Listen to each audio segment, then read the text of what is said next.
1963 সালে ভারতবর্ষের পার্লামেন্ট অ্যাক্টের পর শুরু হয়েছিল ইউনিট ট্রাস্ট অফ ইন্ডিয়া অর্থাৎ ইউটিআই, যেটা ছিল ভারতবর্ষের প্রথম মিউচুয়াল ফান্ড। এর আগে ভারতবর্ষের মানুষ মিউচুয়াল ফান্ড নামক বিষয়টা কি সেটা কিছুতেই জানতো না, এবং তার পরবর্তীতে আমরা 1993 সালে সেবি পাবলিক সেক্টর যে সমস্ত ফান্ড হাউসেসগুলো রয়েছে তাদেরকে অনুমতি দেয় যাতে করে তারাও মিউচুয়াল ফান্ড লঞ্চ করতে পারে, এবং তারপরে পুরো গেমটাই চেঞ্জ হয়ে গেল এবং ভারতবর্ষের প্রথম পাবলিক সেক্টর যে মিউচুয়াল ফান্ড ছিল সেটার নাম হচ্ছে কোঠারি পায়োনিয়ার। এর পরবর্তীতে দেখা গেল পুরো গেমটাকেই চেঞ্জ করতে চলে এলো এসআইপি অর্থাৎ সিস্টেমেটিক ইনভেস্টমেন্ট প্ল্যান।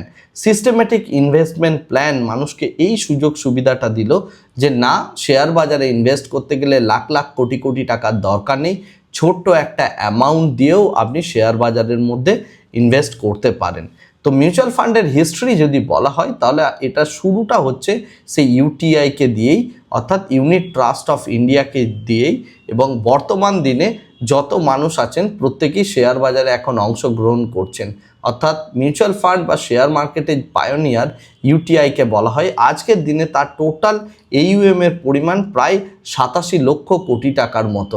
এই বিপুল পরিমাণ একটা টাকা নিয়ে ইউটিআই আজও বিদ্যমান রয়েছে, এবং এর সাথে ভারতবর্ষে যদি দেখা যায় আজকের ডেটে টোটাল মিউচুয়াল ফান্ডের সংখ্যা প্রায় নিয়ার অ্যাবাউট 5000-এর কাছাকাছি।